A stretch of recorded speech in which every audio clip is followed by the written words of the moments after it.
Hi, welcome back to Feel Food Factor. Today's recipes are tomato basil soup and Italian bread.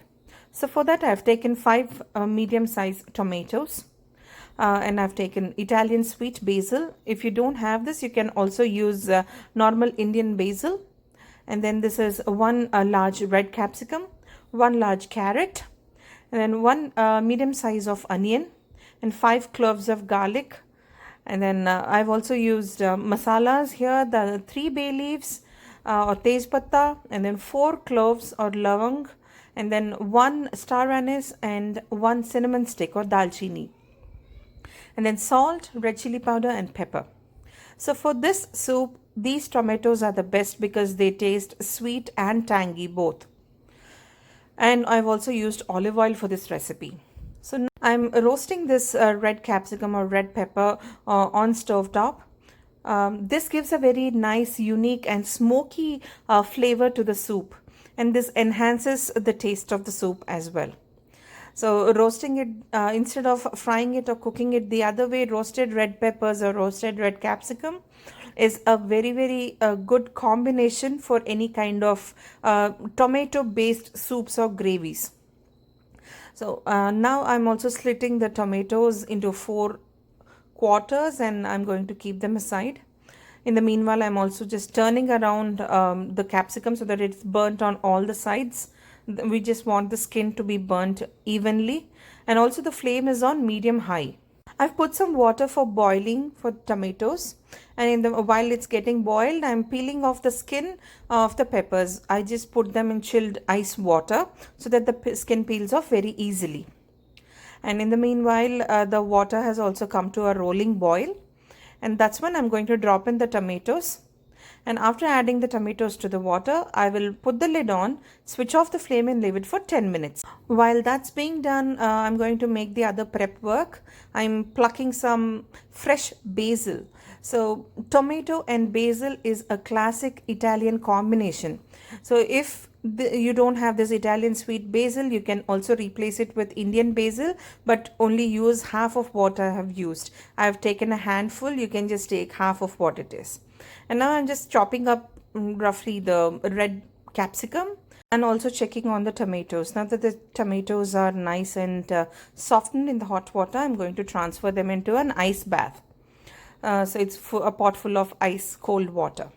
So now I'm adding 2 tablespoons of olive oil to the same pot where I boiled the tomatoes or blanched it, and I've added garlic. So after adding the garlic, I'll let them change color a little bit.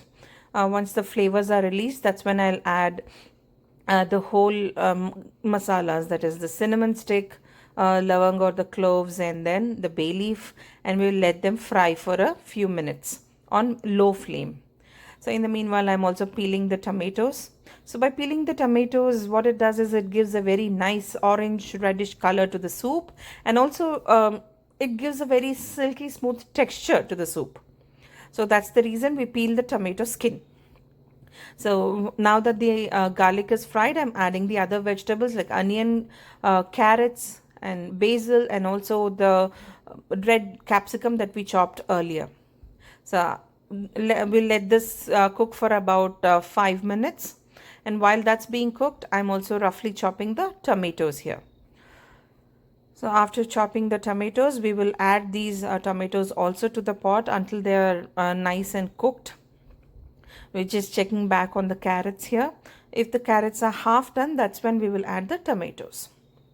So after adding the tomatoes, we will let this all soften up, bring it to a nice boil, and let them simmer for about 15 to 20 minutes. We want all the vegetables and the tomatoes to turn mushy. So I've added a little bit of salt, red chili powder, and freshly crushed black pepper. So on the other side, I'm also preparing for the Italian bread. Here I've taken 2 tablespoons of olive oil, and then crushed red chili flakes or red pepper flakes, and then Italian seasoning. So I mean, you can use any kind of herbs you like. And also I've added a little bit of salt. As I have these long buns, I'm using them. You can also use regular bread. And I'm toasting them in the oven at 350 degrees Fahrenheit or 180 degrees centigrade. So I preheated my oven You can also do this on a griddle or a tawa. And I'm applying the herbal oil to the bread. And I will toast them in the oven for about 10 minutes. So my oven is all hot and it is set. So I'm going to put them in the oven and let them toast for 10 minutes. So in the meanwhile, I am also checking back on the tomatoes. They have turned soft and mushy. So I'm removing the whole masalas here. I've removed the bay leaves, cinnamon stick, and also the star anise, and I'm going to blend it with a stick blender. You can also use your regular blender. All you need to do is just let the tomatoes cool down. So once it is all nice and soft, I'm going to strain it because the tomatoes will still retain the seeds, and also the cloves that we left inside will also, not be crushed properly. So to get a silky smooth texture, we strain it. And after straining it, we will put the soup back in the pot again, and we will let it come to a quick boil. Kids will love this soup for sure because tomato soup is one of the easiest to make and also to have. And this is a very good immunity booster because all the ingredients we have used here, like garlic, pepper, capsicum, olive oil, the cloves, cinnamon stick, all these help in immunity boosting. So during these winter times or rains, it's always better to have soups like these. We are ready to savor these for our lunch today. Do tell me how you like both the recipes in the comment section, and also post a pic on my Instagram page. Like, share, and subscribe to Feel Food Factor.